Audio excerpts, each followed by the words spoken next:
네, 여러분 안녕하십니까? 여러분들 우리 오늘부터 우리가 3과목 한번 들어가 볼까 하는데요. 제 3과목 직업정보 이론에 대해서 한번 좀 보도록 할게요. 3과목의 직업정보로는요.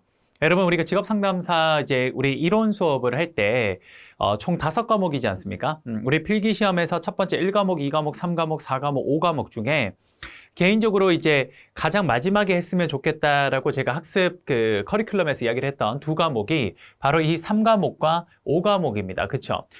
왜 그러냐면요. 제가 예전에도 한번 살짝 이야기를 하긴 했습니다만 이 3과목은 일단 첫 번째, 이건 여러분들 학문이 아니에요. 이거는 그냥 우리가 가지고 있는 여러 가지 직업 관련된 정보들을 누가 많이 알고 확인했냐, 이 문제이기 때문에, 어찌 보면 학문이라는 건 사실 발전된 나름의 논리 체계라는 게 있거든요. 근데 이 정보론은 말 그대로 어떤 팩트에 대한 전달입니다. 그러니까, 여기 파트 자체는 여러분들 우리 대표적으로 워크넷 있죠. 고용노동부에서 운영하는 이 워크넷 같은 경우에 그 안에 하위 항목들을 여러분들이 어떻게 좀 잘 활용을 해봤는가 이런 거를 체크하는 거라서 사실 여러분 홈페이지가 한 번씩 바뀌잖아요. 그렇죠? 그렇기 때문에 한번 이거를 우리가 기억했다 그래서 계속 그걸 써먹을 수 있는 건 아니에요. 그리고 두 번째, 이론 자체가 아니기 때문에 학문적으로 발전된 게 아니라서 어떤 논리 체계가 있는 것도 아닙니다. 그래서 물론 이제 조금 이따 배우면 한국 그 표준 산업 분류 같은 이런 것들은 낮은 분류를 할 때 논리 체계가 있긴 하긴 한데 우리가 앞쪽에서 배웠던 1과목에서 보딘 이런 그 보딘 혹은 수퍼 혹은 뭡니까 긴즈버그 이런 사람들처럼 그런 어떤 상담 심리학 쪽에서 이론과 관련된 어떤 그런 논리 체계랑은 조금 차이가 있다라는 겁니다. 이해되십니까? 그래서 저는 말씀을 드리고 싶은 게 3과목과 5과목을 제일 마지막에 하라. 왜? 그건 두 가지인데 첫 번째는 뭐냐면요. 일단 개정이 자주 됩니다. 그러니까 기껏 공부를 해놨는데 개정이 돼버리면 그게 답이 아닌 경우가 많아요. 실제로 우리 3과목 나중에 기출문제 한번 풀어보시면요. 제가 이건 X 하세요라고 합니다. 그거 진짜 제가 문제를 제가 잘못 낸 게 아니라 기출이잖아요. 그렇죠? 그 당시에는 그게 답인데 지금 현재는 개정이 돼서 답이 아닌 것들이 제법 많이 나와요.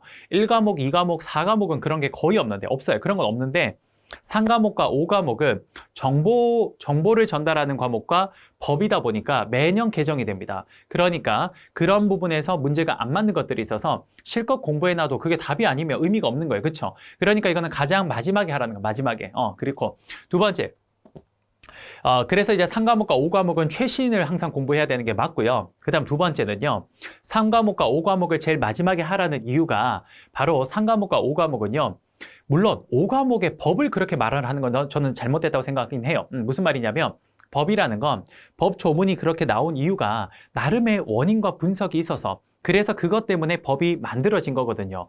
여러분들 우리가 지금 대표적으로 우리나라에 여러 가지 법들이 매년 제정되고 있지 않습니까? 그렇죠? 그랬을 때 그런 법이 제정될 때는요. 나름 그 이면에 이유가 있었어요. 그러니까 예를 들어서 어떤 사고나 사건 사고들이 있었기 때문에 이런 사건 사고가 발생을 하는 게 이런 제도적인 부분이 미비했기 때문에 그래서 발생되는구나. 그러면 이런 것들을 조금 보완하기 위해서 법이 개정되고 또 제정도 되는 겁니다. 이해되십니까? 그러니까 법이라는 건 원래 솔직히 말하면 충분히 원인과 결과에 의해서 공부를 하는 게 맞아요. 원래 그게 맞아요. 네. 그래서 사실 제가 이제 5과목을 설명을 할 때도 노동관계 법규 관련된 걸 제가 이제 다른 쪽에서도 강의를 하거든요. 노동법 관련된 제가 그 강의를 할 때는요. 거기에서 할 때는 사실 원인과 결과를 아주 자세하게 설명을 합니다. 그때는 그렇게 자세하게 설명을 하는데 제가 말씀드렸죠. 우리 시험은 그렇게 할 이유가 없어요. 무슨 말이냐면 그 조문이 왜 나왔는지를 설명을 하는데 너무 오랜 시간을 잡아먹으면 사실 제가 계속 이야기를 했죠. 수업 목적에 적합하지가 않습니다. 맞죠? 그렇기 때문에 그렇게 봤을 때 법을 5과목과 3과목은요. 사실 공부하는 방법이 굉장히 단순해요. 뭐냐? 나오는 것들만 체크하면 됩니다. 마치 뭐랑 똑같냐면요. 우리가 1과목에서 상담에서 그 윤리 있죠. 상담 윤리. 제가 그 부분 어떻게 설명했습니까? 그냥 잘 나오는 거 쭉쭉쭉 읽어가면서 체크만 했잖아요. 그렇죠? 그러면서 그것만 그대로 여러 번 읽어서 익숙해지면 된다라고 제가 했던 거 기억나십니까? 그거랑 똑같아. 그러니까 쉽게 표현하면 1과목의 상담 윤리랑 공부 방법이 똑같은 게 그게 3과목이랑 그 다음 5과목이에요. 그러니까 제가 3과목과 5과목은 이렇게 강의를 할 겁니다. 어떻게 할 거냐면요. 잘 나오는 것들 위주로 제가 줄을 그어 드릴 거예요. 그러니까 여러분들이 이렇게 하면 좋아요. 물론 시간이 충분히 많다면 현재 우리 이 기본 이론서를 처음부터 끝까지 차분히 여러 번 반복하면 베스트겠죠. 그러면 100점 받을 거예요. 100점. 근데 우리 시험이 100점 받고자 하는 시험은 아니잖아요. 그렇죠? 우리는 합격이 목적이다 보니까 아무래도 제 생각은 이 시험을 준비하시는 분들이 그렇게 막 1년이라는 긴 시간을 두고 준비하시는 분, 이런 분들은 많지 않을 겁니다. 보통 한 몇 달 정도를 잡고 하실 거기 때문에 제가 말씀드린 대로 중요한 것들 위주로만 좀 여러 번 숙달을 하는 게 더 중요해요. 그러면 60점을 커트를 넘길 수가 있거든요.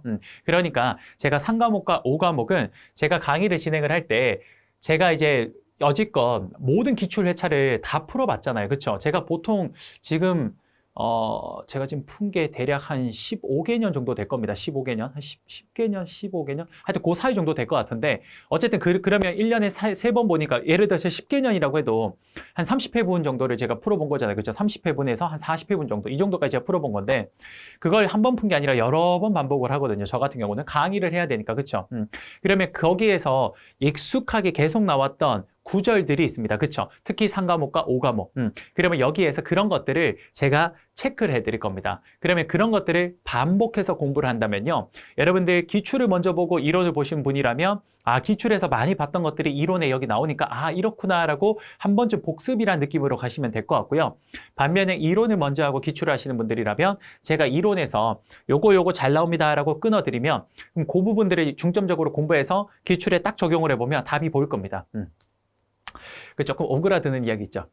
여러분들은 정답을 보이는 마법을 경험하실 겁니다. 그렇게 돼요. 그게 가능한 과목이 3과목과 5과목이에요. 나오는 게 나와요. 진짜로. 예, 그래서 1과목과 2과목과 4과목은 물론 나오는 유형이 나오는 건 맞는데 그 내용이 조금씩은 바뀌어요. 조금씩은 바뀌는데 여기는 정말 그대로 갖다 붙여요. 특히 법은 정말 그대로 써야 되거든요. 법은. 네, 법이라는 건 거기서 토시 하나 틀려도 안 되기 때문에 법은 정말 그대로 보기에 딱, 그러니까 법 조문에 있는 그 내용이 진짜 토시 하나 안 틀리고 그대로 딱 와요. 예, 그게 법이에요. 법은 절대 인위적으로 조작할 수 없습니다. 그렇기 때문에 그대로 갖다 놔야 되기 때문에 정말로 3과목과 5과목은 우리 기본 이론서를 통해서 그냥 잘 나오는 것만 확인만 해놓으면 이걸 익숙해지면 얼마든지 시험에서 바바바바바박 찍을 수가 있습니다. 오케이? 정답이 보이는 뭐다? 마법을 경험할 수 있습니다. 알겠죠? 그러니까 여러분, 우리 지금부터 3과목은 제가 그렇게 좀 진행을 할 거니까 여러분들이 선생님께서 앞으로 이렇게 진행하겠구나라고 감을 좀 잡고 제 수업을 따라오시면 됩니다. 이해되십니까? 그러니까 모든 과목을 그 학습에 가장 최적화된 방법으로 강의하고 싶어요, 제가. 그래서 아까 1과목과 2과목은 여러분 우리 1과목, 2과목 제가 어떻게 했습니까? 여기다 막 그렸죠. 여기다 막 제가 판서를 미리 꽈득 해가지고 요게 요렇게 합쳐져서 여기 흘러가고요. 여기서 또 이렇게 흘러갑니다. 이런 흐름을 보여드렸죠. 왜 그래요? 그게 실제 시험에 그게 중요하니까 이렇게 비교하는 문제들이 많이 나오잖아요. 그렇죠? 그러니까 그런 것들을 여러분들이 여기서 확인하고 문제를 풀면 훨씬 이해가 쉽고 문제 적용이 쉬우니까 그렇게 가는 겁니다. 그렇죠? 반면 여기는 뭡니까? 이건 그대로 나올 거예요. 그대로. 여기 적혀 있는 것들이 그대로 나오기 때문에 나오는 게 나와요. 그래서 그런 것들만 중점적으로 가져가면 됩니다. 확실히 과목마다 공부 방법이 확 달라지죠. 그게 맞아요. 수험 적합하게 가는 게 맞습니다. 모든 거에 최순위는 수험 적합하는 겁니다. 오케이? 아무리 강의가 재밌고 즐거워도 여러분들이 합격 못하면 그건 좋은 강의 아니라고 생각해요. 저는. 그래서 저는 꼭 여러분들한테 물론 즐겁고 재밌는 강의도 제가 하지만 수업 목적 적합하게 하는 게 제일 중요할 것 같아요. 오케이? 자, 그렇게 진행하겠습니다. 오케이? 알겠죠? 자, 그러면 지금부터 3과목 진행해 보도록 하겠습니다. 첫 번째, 챕터 1장의 직업정보의 제공부터 한번 진행을 해보도록 할게요. 자, 한번 보겠습니다. 우선 첫 번째, 오늘 첫 시간이니까 그냥 가볍게 좀 몇 가지를 좀 체크해 가면서 가도록 할게요. 자, 한번 줄을 한번 그어볼까요? 첫 번째. 자, 직업정보라는 게 뭡니까? 자, 첫 번째 줄 그어보겠습니다. 직업정보란 직업별 직무 내용, 직업 전망, 근로 조건 등 모든 종류의 직업에 관한 정보를 말하며 이러한 정보의 수집, 관리, 제공까지 이 모든 것들을 직업정보라고 이야기를 합니다. 오케이? 그냥 가볍게 보시면 돼요. 그냥 가볍게. 그냥 이런 건 중요하지 않아요. 그냥 하나 줄만 끌게. 처음이니까 여러분들 그냥 앉아있기도 좀 하잖아요. 그렇죠? 그러니까 줄 한번 그어봅시다. 오케이? 자, 그럼 이러한 직업 정보는 크게 두 가지로 우리가 구분을 할 수가 있는데요. 첫 번째 뭡니까? 미시적 고용 정보라는 게 있고요. 두 번째는 거시적 정보가 있습니다. 여기 거시적 정보, 거시적 고용 정보 요거. 그다음에 여기는 미시적 고용 정보 이렇게. 그러니까 여러분 미시적 정보와 거시적 정보는 뭐 별거 아니에요. 그냥 여러분 줄 끄지 맙시다. 저는 줄 끄지 마요. 안 나와요, 안 나와요. 별로 안 나와요. 그냥 읽어보려고. 자, 미시적 고용 정보는 뭡니까? 개인이나 기업 측면에 관련된 정보로서 고인, 구직 정보, 학력, 적성, 흥미, 자격 정보, 교육 훈련, 임금 등의 정보들을 의미합니다. 그렇죠? 요게 요렇게 여기까지. 그렇죠? 자, 그 다음에 거시적 고용 정보는 뭡니까? 국가적 측면과 관련된 정보로서 노동의 고용 현황과 그 다음에 고용 정책 방향과 실업률, 취업, 이직 같은 거 정보네요. 무슨 말이냐면 미시 정보는 개인과 관련된 거나 기업과 관련된 말 그대로 곧 개별적으로 하나하나를 의미하는 거고요. 거시적 정보는 뭡니까? 그러니까 국가 전체적으로 이제 그 큰 그림을 보는 겁니다. 그렇죠? 그런 게 있다 보시면 됩니다. 별로 안 중요해. 됐어요? 그 다음 정보의, 직업 정보의 필요성. 그냥 한번 읽어보십시오. 그냥 읽어보시면 됩니다. 3번을 그냥 읽어보십시오. 됐어요. 자, 그 다음에 직업 정보의 기능과 역할. 그냥 읽어보세요. 그냥 읽어보시고요. 이것도 그냥 읽어보고. 자, 이거 브레이필드의 직업 정보 기능은 제가 앞쪽에서 한번 했죠. 거기서 별표 치라고 했죠. 그렇기 때문에 뭐 그냥 복습 차원에서 별표 하나 칠까요? 별표 하나 치고 브레이필드의 직업 정보 기능은 첫 번째 동기화 기능, 두 번째 정보 제공 기능, 세 번째 재조정 기능이 있습니다. 아마 요 세 개는 제가 다음번에 실기 시험 때 좀 써먹을 거예요. 그래서 실기에 자주 나오니까 한번 체크하는 정도로 넘어가도록 하겠습니다. 됐죠? 그냥 가볍게 볼게요, 여기도. 자, 이겁니다.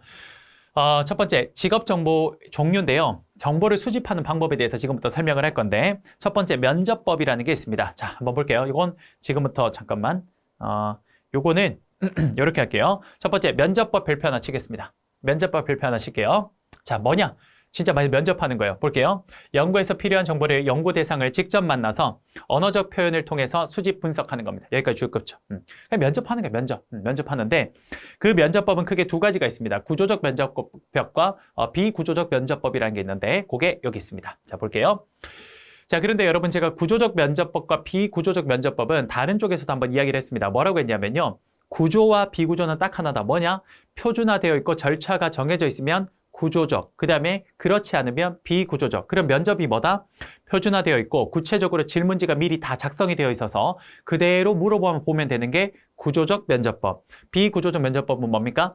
절차와 표준화가 되어 있지 않아서 면접관이 면접하는 피면접자에게 자기가 묻고 싶은 걸 좀 자유롭게 물어볼 수 있는 것. 이게 비구조적 면접법입니다. 그렇죠? 사실 말씀드린 대로 구조적과 비구조적인 건 상당히 중요해요. 상당히 중요하게 이야기를 하는데 그런데 말씀드린 대로 우리 시험에서는 그렇게 출제 빈도가 높지가 않아요. 그래서 우리 상과목에서도 구조적 면접법과 비구조적 면접법 이 두 가지가 뭔지만 한 번만 그냥 보시면 됩니다. 볼게요. 지금 다 설명했어. 볼게요. 구조적 면접이 일단 뭔지 볼게요. 면접자가 면접 조사표를 만들어서 상황에 구애됨이 없이 그러니까 상황에 우리가 이런 상황일 때 이렇게 하고 이런 상황일 때 이렇게 하는 그런 게 아니라는 거예요. 그냥 상황에 관계없이 그냥 하는 거 일관적으로. 자, 상황에 구애됨이 없이 모든 응답자에게 동일한 질문 순서와 동일한 질문 내용에 따라서 수행하는 방법입니다. 뭡니까? 표준화되어 있고 절차가 정해져 있는 건 면접을 구조적 면접이라고 하는 거예요. 제 말 이해되시죠? 오케이. 두 번째, 비구조적 면접이라는 건 뭡니까? 그런 게 아니라는 거야. 이런 거야. 제가 예전에 삼성에 면접 보러 갔을 때 어땠냐면요.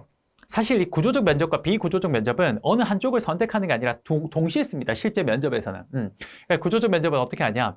면접관이 밑에 보고 읽어요. 지원자께서는 가장 힘들었을 때 경험을 이야기 한번 해보세요. 저는 기계인 줄 알았어요. 그러니까 그 면접관이 그냥 보고 읽죠. 네, 뭐라고 하냐. 이런 겁니다. 지원자께서는 가장 힘들었을 때 경험을 상세하게 말씀해 보세요. 이러고 딱 쳐다봐요. 그렇죠? 그런 게 구조적 면접이에요. 이미 인사팀에서 뭘 물어봐야 되는지를 다 줍니다. 그리고 이거 묻고 이거 물으세요. 이렇게 다 되어 있어요. 그리고 채점도 심지어 어떻게 하라고 다 적혀 있어요. 그게 다 구조적 면접. 근데 이제 그렇게 면접을 하다 보면 보통 실무지 면접이 그런 걸 많이 하고요. 그 임원 면접을 가면 임원들은 좀 권력이 있잖아. 그러니까 지 마음대로 하잖아. 그렇죠? 그래서 어떻게 합니까? 왜 이거 적혀 있는 게 있는데 묻지도 않죠.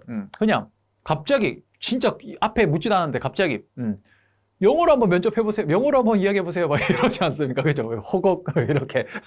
또 뭡니까? 뭐라 하다 갑자기, 지원자는 왜 그럼 그렇게 생각했어요? 뭐 이렇게 물어보잖아요. 그쵸? 그런 것들이 뭡니까? 그게 바로 비구조적 면접입니다.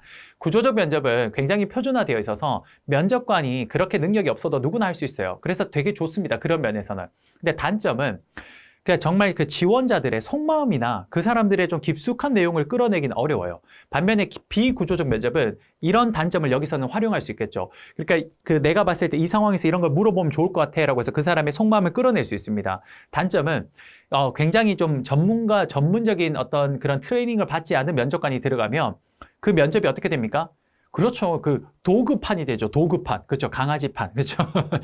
그러니까 그런 게 좀 중요하다라는 겁니다. 오케이? 그러니까 이 정도 보시면 돼요. 이 정도. 이게 많이 나오지 않아. 거의 뭐 매년 한 번 정도로만 나와도 제가 이야기할 텐데 그 정도가 아니에요. 한 몇 년에 한 번꼴로 나왔던 거라서 그냥 이 정도 보시면 됩니다. 오케이? 오케이.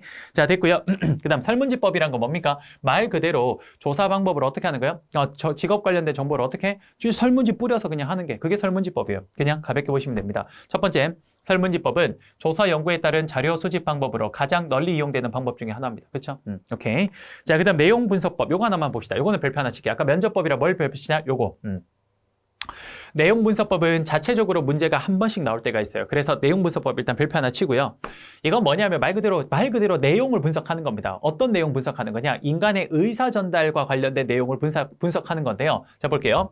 내용 분석이란 자, 줄 끌게요. 인간 활동의 한 방법으로 사용되고 있는 의사 전달이 뜻하는 내용을 파악하고자 하는 것입니다. 그러니까 우리가 말을 하는 전달하는 그 내용 자체를 분석하는 거예요. 말 그대로. 그게 내용 분석법인데 실제로 내용 분석법은 어떤 게 시험에 자주 나오냐면 내용 분석을 사용하는 경우의 수를 가지고 묻는데 그게 이거예요. 밑에 있는 거 이걸 기억해. 이거. 자, 볼게요. 여러분들 여기 쭉 이렇게 꺼 봅시다.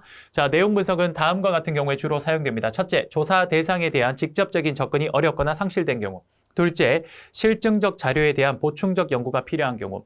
셋째, 조사 대상자의 언어를 분석하고자 하는 경우. 넷째, 분석하고자 하는 자료가 너무 방대한 경우에 주로 사용되고 있습니다. 이해되십니까? 오케이, 됐어요. 이게 내용 분석법입니다. 그냥 하나 체크만 합시다. 좋아요. 자, 그 다음 또 별표 하나 쳐야 됩니다. 직업정보 수집 시 유의사항입니다. 역시 별표 하나 치고 여러분들 쉬워요. 되게 쉬운데 여기서 잘 나왔던 것들을 별표 치겠습니다. 1번부터 6번까지 다 읽어보는데 목표를 명확히 설정한다. 그 다음 직업정보는 조직적이고 계획적으로 수집한다. 다 잘 나오는데 그중에서 가장 잘 나왔던 것들 두 가지가 있습니다. 3번, 4번 별표 칠게요. 과거에 유용했던 정보라고도 가치가 변함으로 필요 없는 자료는 폐기합니다. 그래서 실제로 과거 자료는 주로 직업정보 수집할 때 잘 활용하지 않습니다. 대부분 뭘 많이 하냐? 최신 정보를 써요. 최신 정보. 그래서 4번에 그렇게 나와요. 봐요. 항상 최신의 자료가 되도록 새로운 정보를 지속적으로 보완한다. 3번과 4번과 관련된 요 보기가 실제 정답으로 나오는 경우가 워낙 많으니까 전체를 기억하되 3번과 4번을 더욱더 자세하게 기억하겠습니다. 알겠죠? 과거 정보는 의미 없어 사실은. 왜요? 여러분 직업의 과거 정보가 무슨 의미가 있겠습니까? 지금 내가 내담자가 뭡니까? 내담자가 내가 직업 상담을 할 때 내가 이제 지금 내가 취업을 하고 싶은 건데 과거에 필요했던 그 스킬들이 뭐가 필요합니까? 그 의미 없어요. 그러니까 지금 필요한 거예요. 지금. 자, 봐봐. 예를 들어서 여러분들 예를 들어서 이렇게 한번 설명해 보면 어떨까요? 여러분들 우리가 패스트푸드점 있죠? 예를 들어서 맥도날드나 롯데리아 같은데 과거에 거기에서 알바생들이 필요로 했던 직업의 어떤 자격 조건은 뭐였냐? 뭐 그거는 좀 뭡니까? 좀 기계적으로 일을 하는 그런 것들이 좀 필요했을 겁니다. 뭐 그러니까 말 그대로 루틴하게 만들어진 그 틀 안에서 그대로 움직여주는 걸 좀 성실하게 잘하는 친구들이 되게 중요한 자격 요건이었을 거예요. 그렇죠? 근데 요즘은 아니야. 왜? 여러분 주문받고 하는 이런 것들을 다 누가 합니까? 키오스크가 해요. 요즘에. 그쵸? 그러니까 그때 당시에 필요했던 직업 정보는 지금에는 의미가 없는 거예요. 주문받고를 요즘에 카운터에서 안 해요. 아예 주문은 전부 다 어떻게 합니까? 기계가 하잖아. 그치? 그러니까 이제 그런 것들은 아무리 이야기를 해줘봤자 과거에 쓸모없는 정보가 된 겁니다. 그쵸? 그러니까 최신 정보를 설명을 해야 됩니다. 알겠죠? 그러니까 이 두 개가 얼핏 봤을 때 과거 정보가 되게 중요한 것처럼 느껴지거든. 그래서 사실 틀린 보기로 그 출제자들이 자주 냅니다. 오케이? 그러니까 3번, 4번 하나 체크할게요. 오케이. 그 다음 이거 별표 한 3만 개 쳐도 됩니다. 정말 자주 나올 거예요. 모든 회차에 무조건 나온다고 생각하면 되는데 민간 정보와 그 다음에 공공 직업 정보 이 두 개를 비교하는 문제가 무조건 나옵니다. 그래서 반드시 하나 체크를 해야 됩니다. 자, 볼게요. 민간 직업 정보는 자, 봐요. 이렇게 보면 돼. 공공 직업 정보는 말 그대로 공익에 적합하게 하는 것들입니다. 주로. 그러다 보니까 특정한 한계를 하는 게 아니라 되게 뭡니까? 포괄적이고 전반적이고 기준도 모두가 알만한 기준을 쓰고 그리고 공익에 쓰는 거니까 뭡니까? 무료로 제공하고 이런 것들이에요. 이런 거. 이게 전부 다 공공직업정보고요. 민간직업정보는 이건 반대야. 필요한 부분, 특수한 부분, 한 부분을 하거나 혹은 특정한 시기에 하거나 혹은 뭡니까? 딱 그런 부분에 하는 거니까 좀 흥미랑 이런 거를 좀 돋굴 수 있게끔 해야 되고요. 그 다음 또 뭡니까? 그렇죠. 돈을 받고요. 그래요. 이런 것들이 가장 큰 차이점입니다. 이게 시험에 진짜 자주 나오거든요. 무조건 여러분 시험 볼 때 나온다고 생각합니다. 한 문제, 두 문제. 그러니까 보도록 하겠습니다. 민간직업정보는 첫 번째, 이 별표 크게 쳐야 돼요. 민간직업정보 별표 치고 요거 공공직업정보도 별표 쳐야 돼요. 이거 다 암기까지는 아닌데 풀다 보면 당연히 알게 돼요.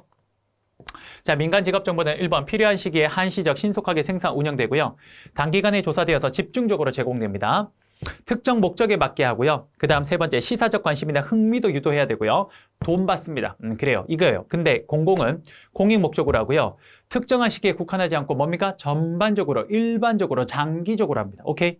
그 다음 특정 분야에 국한하지 않고 전체 산업을 대상으로 하고 뭡니까? 무료로 제공하고요. 그 다음에 객관적, 일관적, 포괄적으로 제공을 합니다. 그 다음에 여러분들 이런 것도 좀 적어볼게요. 거기다 뭐라 적을 거냐면요. 6번에다가 여기 6번 하나 더 적읍시다. 6번. 제가 하나 한번 불러드릴게요. 6번에다가 관련 직업 정보 간의 비교 활용이 용이하다. 관련 직업 정보 간의 비교 활용이 용이하다. 이것도 공공직업 정보입니다. 왜요? 이게 뭐냐면 기준을 하나를 가지고 하거든요. 그러니까 일반적으로 전체 업종에서 적용할 수 있는 기준 하나를 가지고 이걸 정보하는 거기 때문에 이거와 이거를 비교가 기준이 딱 하나이기 때문에 비교를 할 수 있는 거예요. 근데 민간직업정보는 요때 기준이 다 달라질 수가 있기 때문에 비교가 안 됩니다. 오케이? 그래서 다시 불러드릴게요. 6번이라고 줬고요. 요런 보기가 나오면 그러니까 공공직업정보인 거예요. 마지막 6번에 관련 직업정보 간의 비교, 활용이 용이하다. 이렇게. 오케이? 자, 그래서 그 두 개를 비교한 게 이겁니다. 근데 지금 말씀드린 이거랑 이것만 잘 기억하면 돼요. 오케이? 별표 요거 두 개 치겠습니다. 민간직업정보랑 공공직업정보 별표 치겠습니다. 아주 중요하죠. 자, 그 다음 3번. 이것도 역시 별표 쳐야 됩니다. 직업정보의 일반적인 처리 과정인데 자, 쭉 적혀 있는데 뭐 주저리 적혀 있는 것도 좋아요. 근데 시험 문제 어떻게 나오냐? 요 순서만 기억하면 됩니다. 제일 먼저 뭐 하냐? 이거 이것도 진짜 마르고 닳도록 나올 거예요. 별표 크게 쳐야 되는데 첫 번째 뭡니까? 직업정보의 일반적 처리 과정의 첫 번째는 수집입니다. 두 번째 뭐예요? 분석. 세 번째 가공. 그 다음에 네 번째 체계화. 다섯 번째 제공. 여섯 번째 평가입니다. 이 순서 반드시 외우겠습니다. 거의 모든 회차에 나온다고 해도 약간 과언이 아니에요. 그러니까 반드시 암기하겠습니다. 오케이? 자, 요거 별표 크게 하나 칠게요. 됐어. 자, 그 다음에 고용정보관리의 정보 분석 시 유의사항이라고 있는데 역시 별표 하나 치겠습니다. 여기 좀 별표 칠게 많아요. 그냥 너무 근데 도덕적인 이야기라서 보면 다 알 거예요. 자, 1번 정보 분석 시 유의사항 별표 하나 칠게. 명확히 분류해야 되고요. 가장 효율적으로 검색할 수 있는 방법으로 분류하고 객관적이고 정확한 최신 자료를 선정합니다. 그래서 보통은 뭐 정보 조금 이따 제공하는 거 나오는데 정보를 제공할 때는 장점만 제공한다 이런 거 다 틀린 거예요. 객관적으로 해야 돼요. 무조건. 그 다음 진로 전문가와 직업 전문가에 의해서 이루어지는 거, 전문가에 의해서 이루어지는 거 맞고요. 오래되거나 불필요한 것은 버립니다. 왜요? 최신 정보니까. 오케이? 자, 그 다음 정보를 분석. 자, 아까 전에는 정보를 분석할 때고요. 그거를 이제 가공할 때는 유의할 사항이 뭐냐? 역시 중요합니다. 별표 하나 칠게요. 시험에 잘 나와요. 자, 보겠습니다. 정보 가공 시 유의사항. 평이한 언어로 가공해야 됩니다. 왜냐? 우리가 그걸 보는 사람이 누구예요? 그렇죠. 비전문가이기 때문에. 이거 시험에 잘 나오는 게, 잘 봐. 직업 정보를 수집하고 분석하고 가공하는 거 누가 하냐면요. 그건 전문가가 해. 하지만 전문가가 한다고 해서 그 언어를 전문적으로 쓰는 건 안 돼요. 왜? 그거를 누가 봅니까? 일반인이. 그러니까 전문가가 분석 가공을 하되 그들이 그렇게 해서 만든 정보는 비전문가가 봤을 때 뭡니까? 이해하기 쉬워야 되기 때문에 평이한 언어로 작성돼야 됩니다. 그래서 기출에 아주 틀린 보기로 자주 나오는 게 전문 용어로 써야 된다라는 말이 나와요. 다 틀린 거예요. 오케이? 오케이. 그 다음에 2번에 직업의 장단점을 그렇지 편견 없이 제공해야 됩니다. 이거 아주 잘 나와요. 2번. 오케이. 3번 이게 어떻게 나오냐면 직업의 장점 위주로 서술한다 이렇게 나옵니다. 다 틀렸어. 3번 현황은 가장 최신 자료를 활용해야 되고 표준된 정보를 활용하는 거. 객관적 어투를 사용하고 시청각 효과도 많이 사용을 합니다. 좀 더 효과적으로 전달하기 위해서. 6번에 정보 제공 방법에는 적절한 형태를 제공하는 것도 맞습니다. 전부 다 체크할게요. 오케이. 그 다음 정보 제공을 할 때 유의할 사항도 역시 체크하겠습니다. 요 세 개가 도덕 문제로 되게 자주 나와요. 그리고 분석 시 유의사항, 가공시 유의사항, 그 다음에 제공시 유의사항 이 세 가지가 굉장히 도덕적 문제로 자주 나오기 때문에 체크하겠습니다. 1번, 직업정보는 이용자의 구미에 맞도록 생산돼야 되고 당연하죠. 그 사람이 필요하게끔 만들어져야 되고요. 두 번째, 생산 과정을 공개해야 되고 당연히 투명하게 하기 위해서. 세 번째, 상담자는 모든 형태 자료에 구분을 두지 않은 채 다양한 정보 수집을 할 수 있도록 노력을 해야 됩니다. 보통 한쪽 부분만 수집하려고 노력한다. 이런 거 다 틀린 겁니다. 한 면만 이런 거 다 틀린 거예요. 틀린 보기로 자주 나오는 거. 4번에 직업정보 제공 후 작업과 일에 대한 내담자의 태도 및 감정을 자유롭게 표현할 수 있도록 하면서 그 피드백도 활용을 한다. 오케이, 됐습니다. 이 정도 체크하면 되겠습니다. 요거 3단계는 기억할게요. 첫 번째 분석, 두 번째 가공, 세 번째 제공. 요 세 가지는 도덕 문제로 올바른 거 찾는 거 나오니까 체크하겠습니다. 자주 나와요. 그러니까 체크. 오케이. 고용정보의 평가 그냥 보십시오. 오케이. 자, 그 다음에 한국 직업정보 제공 자료라는 게 있습니다. 자, 한국 직업정보 사전이랑 이런 것들이 좀 나오는데 요게 시간대가 조금 애매하네요. 그렇죠? 자, 그러면 여러분들 우선 이번 시간은 여기에서 일단 좀 마무리하고요. 다음 시간에 우리가 여기 한국 직업사전부터 한번 진행을 좀 해보도록 할게요. 자, 여러분 수고 많으셨고요. 오늘 우리 우선 첫 시간이니까 약간 가볍게 좀 진행을 했습니다. 제가 별표시라고 한 것들만 정확하게 반복해서 보신다면 기출문제 때 여러분들 정답이 보이는 마법을 경험하실 겁니다. 알겠죠? 예. 그래요. 수고 많으셨습니다. 여러분 감사합니다.